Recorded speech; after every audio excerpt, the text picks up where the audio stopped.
Allô, salut les amis, moi c'est Big Mac, l'aigle de Colosie. Aujourd'hui c'est lundi, le 17 mai 2021. Je voudrais faire cet audio pour parler un peu de Moïse Katumbi, parce que je l'ai vu parler. Il a fait une vidéo, il est en train de se lamenter donc, du comportement du pouvoir en place, qui veut le barrer, donc bloquer son chemin à la présidence de 2023. Comme d'habitude, je vais faire la première partie, toujours la même histoire en français, et puis je vais en parler en lingala, et pour finir, en swahili. Pour ceux qui m'aiment et qui me supportent et qui sont nostalgiques s'ils ne me voient pas, donc vous allez voir que je ne fais plus de vidéos, ça fait plus ou moins 2 semaines, ou bien 3 si je ne me trompe pas. J'ai un problème avec mon compte Facebook. Je ne sais pas s'il y a des pirates qui sont entrés dans mon compte. Je suis en train d'arranger ce problème avec Facebook. Ça va me prendre quelques jours. Dès que toute chose sera arrangée, vous allez me revoir. Je reviendrai. Alors, sans tarder, j'ai vu Moïse Katumbi se lamenter. Et c'est pour cette raison que j'ai intitulé cet audio « Moïse Katumbi, tu vois maintenant ?» En lingala, on va dire Moïse Katumbi, omoni sikoyo. En swahili, bien en kiswahili, qu'est-ce qu'on va dire? Moïse Katumbi, unaona sasa. Ce n'est pas pour rien que je me surnomme l'aigle de Colosie. Je suis parmi les rares Congolais qui voient plus loin que leur nez.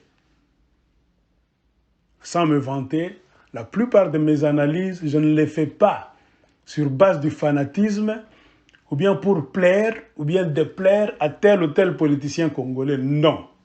Moi, je lis souvent les documents.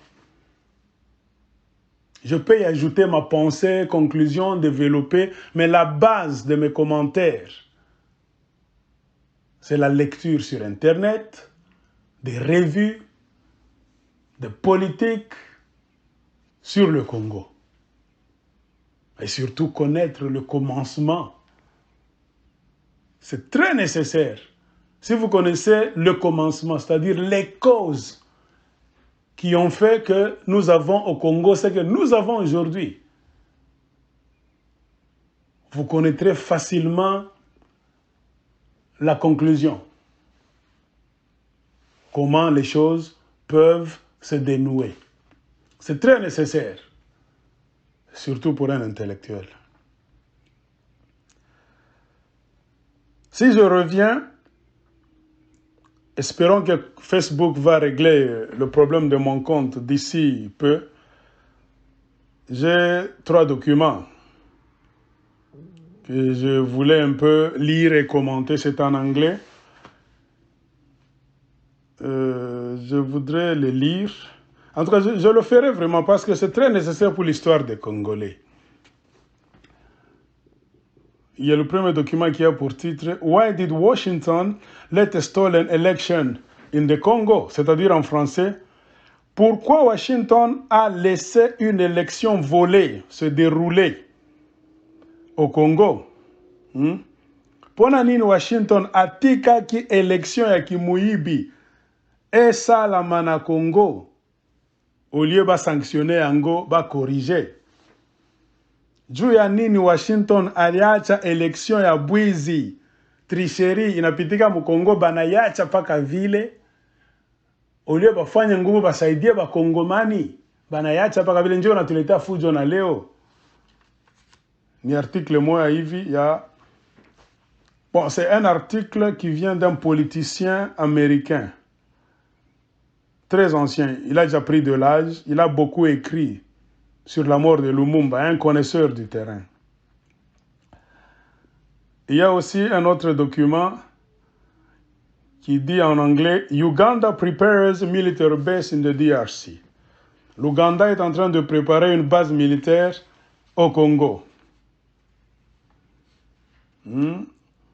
Uganda a préparé base naye militaire na Congo.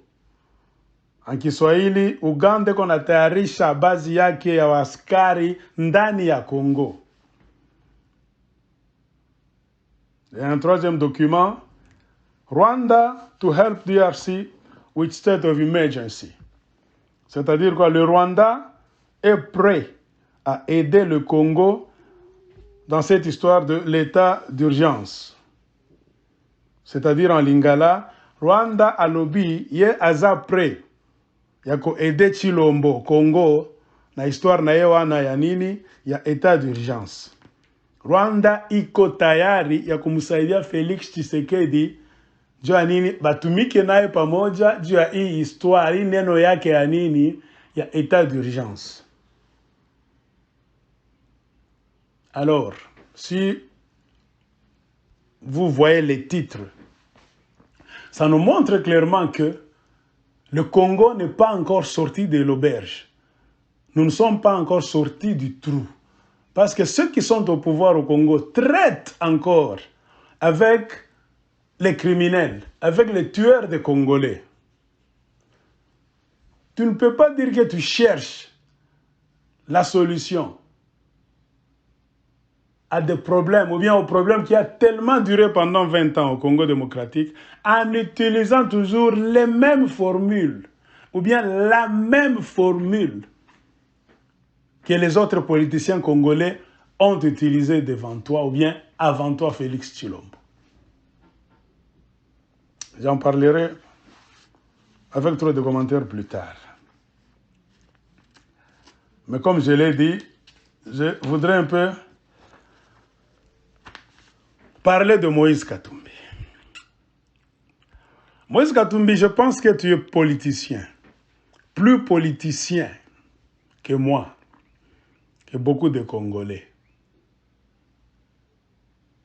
Mais en regardant tout ce qui se passe, depuis que tu as déposé le manteau de gouverneur, depuis que tu t'es lancé en singleton maintenant, dans les campagnes présidentielles, et toutes les difficultés que tu as eues, l'exil, le retour au Congo, tes alliances avec tes adversaires politiques, tout ça, les difficultés que tu as rencontrées, jusqu'à ce que tu es arrivé là où tu es aujourd'hui. Je pense que tu devais en tirer des leçons. Tu devais connaître qui sont tes amis et qui sont tes ennemis. Hein? C'est-à-dire en temps de joie, qui sont près de toi, et en temps de malheur, quand les choses ne marchent pas bien, qu'est-ce que les gens disent de toi, contre toi? Et qui dit qu'ils sont prêts à t'achever? Ce n'est pas à moi de te le dire. C'est toi-même, Moïse Katumbi, tu devais le connaître. J'ai déjà fait des vidéos. Là où j'ai commencé à parler de toi, Moïse Katumbi, sans ménagement. Je suis même parvenu à dire que Moïse Katumbi, à l'allure où tu vas avec les choses, je vois que tu n'as pas de bons conseillers. Tu n'es pas entouré de bons conseillers. Et je pense que tu n'es plus bon à faire la politique. Car moi, selon mon regard, je ne voyais aucune stratégie politique fiable dans ce que tu faisais. C'est pourquoi je disais que tu es bon pour l'administration et les affaires, sans mâcher les mots. Et je pense que tu as fait des alliances tout au long de ton chemin politique et tu as vu là où ça t'a amené. La constitution qui est en place, qui définit qui est congolais et qui ne l'est pas. Je pense que ce n'est pas toi, Moïse Katumbi, qui l'a écrite. Hein? Ce n'est pas moi non plus.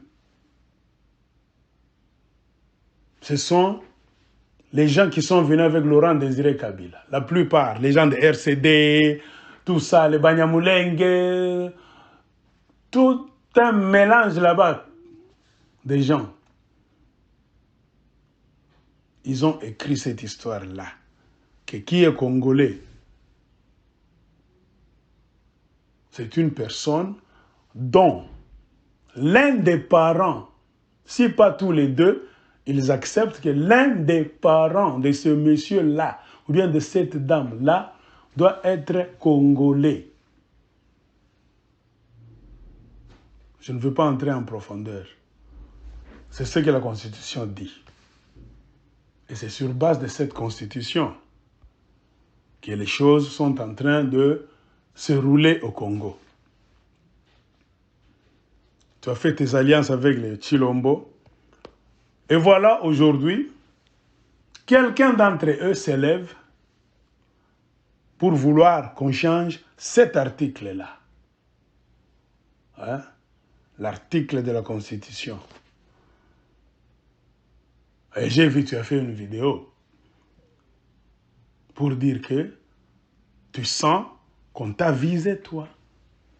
C'est pour te mettre les bâtons dans les roues afin que tu ne puisses pas te présenter aux élections de 2023. C'est ici où je reprends. Qu'est-ce que je t'ai toujours dit, Moïse Katumbi? Je pense que quand tu fais la politique, tu fais tes alliances avec les gens. Je ne veux pas entrer en profondeur, car je ferai une vidéo sur ça. Là où je parlerai de beaucoup de choses. Moïse, tu dois savoir qui est qui. Et savoir prendre des décisions. Des grandes décisions dans ta carrière politique.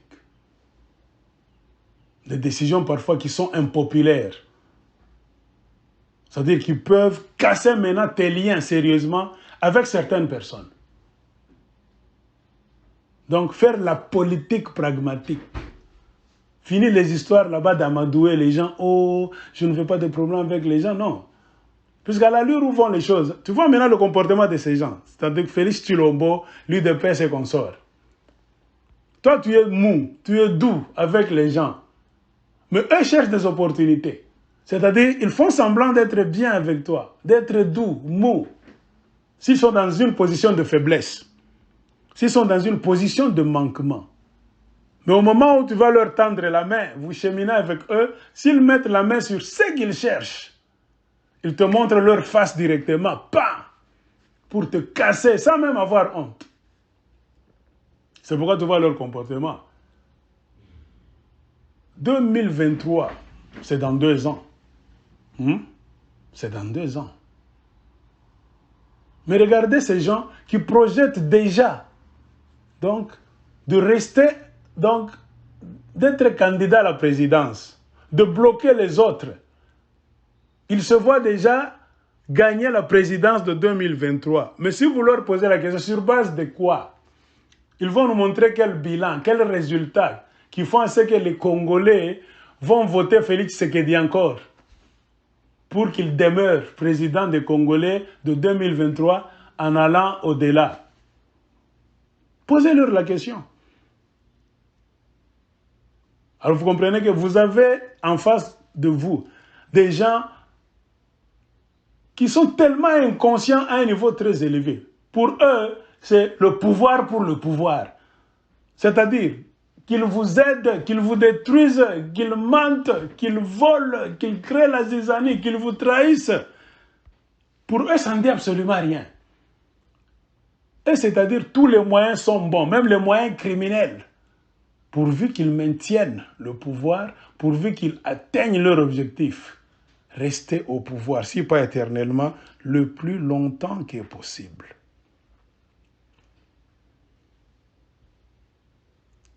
Ici, je ne sais pas si vous suivez mes vidéos, hein?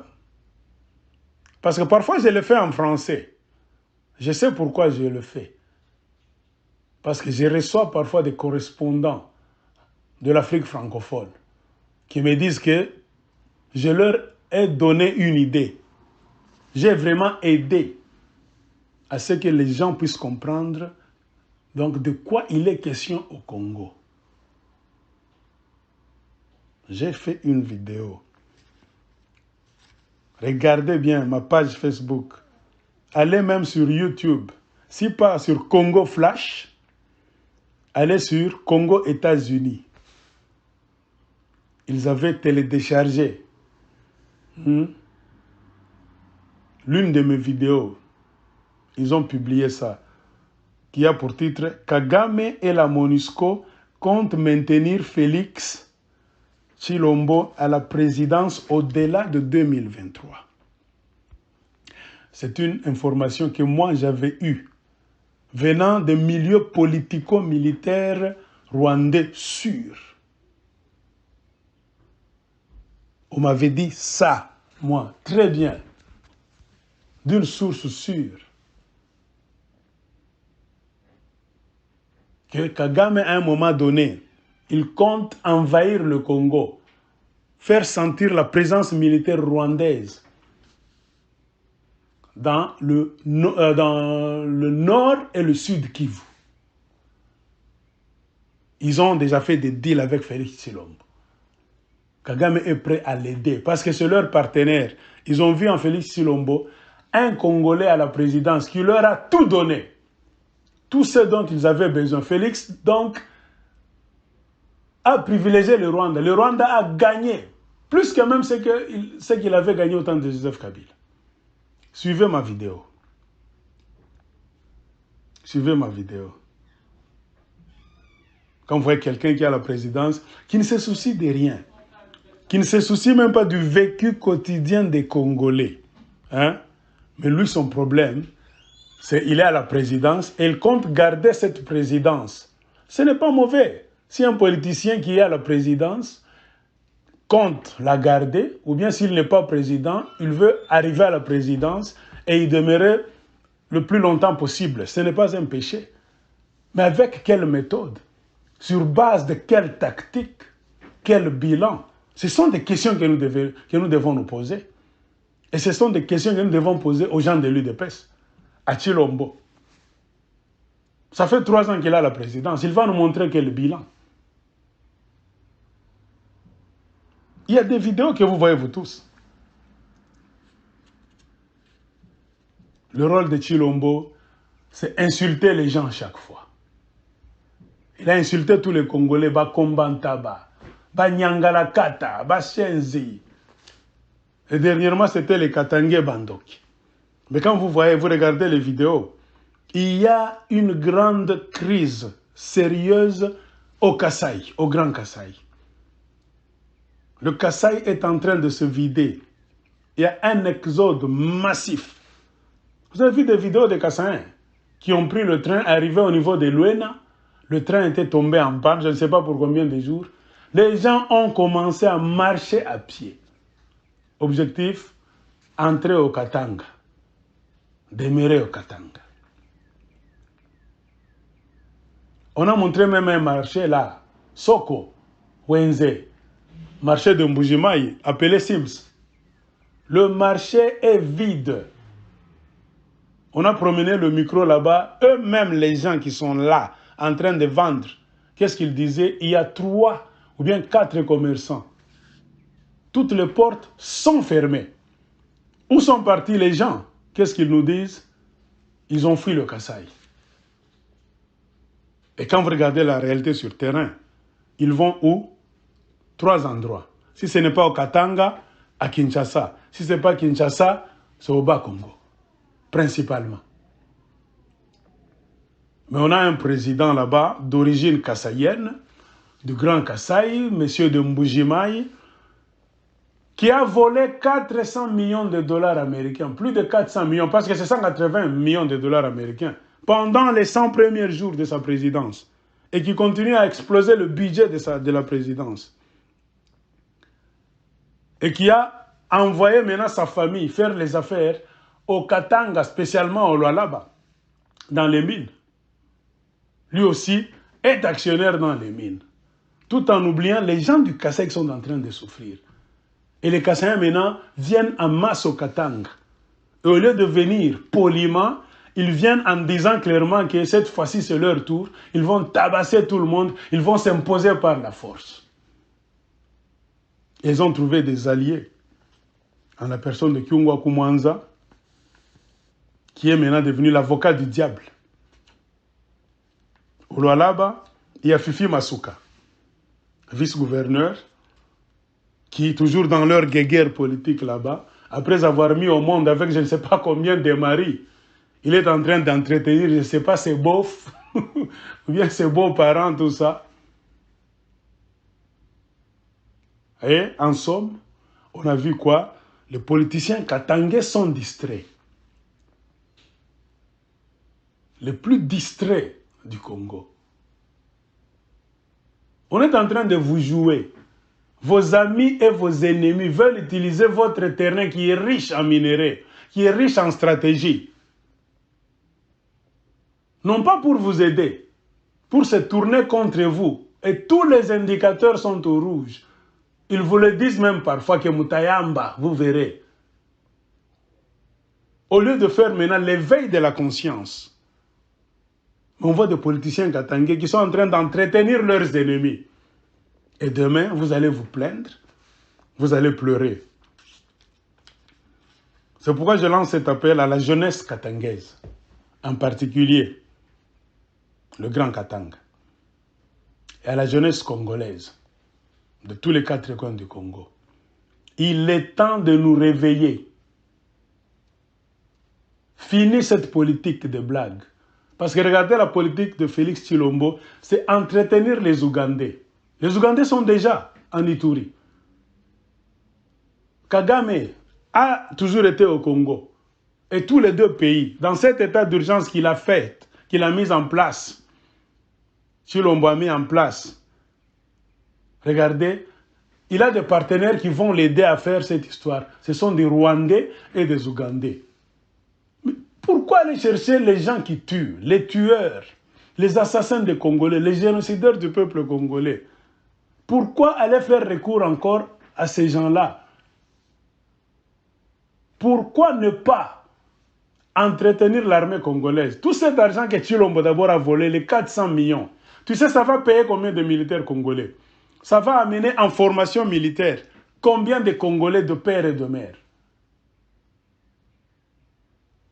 Je pense que vous devez vous réveiller. Dans tous les 4 coins du Congo, réveillez-vous. Et surtout au Katanga, réveillez-vous. Car avec la politique actuelle, le Katanga est un terrain stratégique, spécialement le Lualaba. Il y aura une grande bataille. À l'allure où vont les choses, nous allons commencer à nous battre et contre les Rwandais, et contre les Ougandais, et contre les gens de l'UDPS. Pourquoi? Parce qu'eux sont déjà en alliance avec le Rwanda et l'Ouganda contre nous les Congolais. Préparez-vous. Pas par des paroles, verbes, non. Préparez-vous physiquement. Mettez en place des comités d'autodéfense populaire. Comme l'avait dit Laurent Désiré Kabila. L'ouragan est en train de venir. Ne soyez pas distraits. Sinon, avec ces gens qui sont au pouvoir, qui sont prêts à tout, ils peuvent vous sacrifier. Et ils vont vous sacrifier si vous dormez. Et qui a le pouvoir d'arrêter cette machine infernale? Ce n'est que nous les Congolais des 4 coins du Congo. Et je sais que la plus grande bataille va se jouer au Grand Katanga, spécialement dans les mines du Lualaba. Kolwezi, qui est la ville économique, qui est la ville poumon économique du Congo pour l'instant. Réveillez-vous. Moïse Katumbi, toi aussi, tu te plains. Hein? C'est toi, tu étais gouverneur. Tu es allé à Chikapa. Tu as entretenu ces gens-là. Tu as ouvert même les frontières du Katanga. Hein? Tu as voulu montrer ta bonne foi. Le Kyungwa Kumazaki est en train de faire trop de bruit aujourd'hui. Etienne Tshisekedi, pendant les élections de 2000, si je ne me trompe pas, 2011 ou quoi, Etienne Tshisekedi voulait venir faire campagne au Katanga. Moïse Katumbi, tu n'étais pas à Lubumbashi en ce temps-là, tu étais quelque part à l'extérieur en voyage. Kyungwa Kumanza a refusé à ce que Etienne Tshisekedi vienne faire campagne au Katanga, dans les villes du Katanga. Kyungwa a fait des discours incendiaires contre Etienne Tshisekedi. Les Junafek, là, les gens de Kyungwa Kumanza, hein? Je ne sais pas comment est-ce qu'on les appelle, Junafek, ils étaient déjà prêts.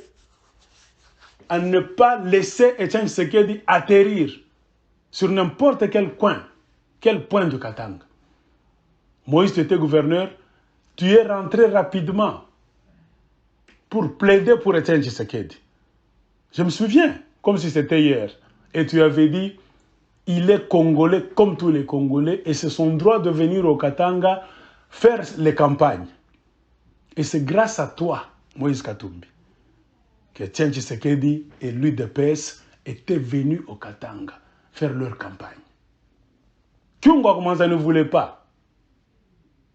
Kyungu était prêt à en découdre avec l'UDPS, avec ces jeunes-là de Junafec. Et regardez aujourd'hui, l'UDPS est devenu ami à Kyungu et ennemi à toi. Ça dit beaucoup, Moïse Katumbi. Si jusque-là, toutes les difficultés dans lesquelles tu es passé, tu n'as pas encore compris à qui tu as affaire, donc le problème n'est plus avec les gens de l'UDPS. Je dirais que le problème n'est plus avec Félix Tshilombo. Le problème est avec toi maintenant. Le problème sera maintenant avec toi, ensemble pour la nation, bien pour la République. Je ne sais pas, vos partis politiques là. En conclusion, fini la politique des paroles. Nous demandons à tous les Congolais, l'UDPS est en train d'hypothéquer le pays plus que Joseph Kabila. L'UDPS est plus en alliance, elle est plus en alliance avec les Rwandais et les Ougandais. Ils sont prêts, ces gens-là, à nous écraser sans pitié. La seule méthode, c'est nous réveiller et nous organiser physiquement. Et vous allez comprendre pourquoi nous disons Noël Tchani est en train de vouloir changer la loi sur la nationalité congolaise pour accéder à la présidence. Pas de problème. Mais dans cet état d'esprit, changez aussi la loi. Changez la forme de gouvernance du Congo. Parce que le centralisme, c'est ce qui crée des problèmes. Quand vous voyez tous les vautours maintenant viennent du Kasaï, de Kinshasa, tout le monde vient au Katanga. Tout le monde est en train d'aller à Lubumbashi et à Kolwezi. Vous comprenez pourquoi nous disons que nous devons changer le mode de gouvernance. C'est pourquoi nous prenons le fédéralisme. Pour que tout le monde puisse rester chez soi d'abord. Pour qu'on puisse forcer le développement à partir du terroir, au lieu d'aller chercher des choses plus loin. Je ferai des vidéos l'un de ces 4 matins.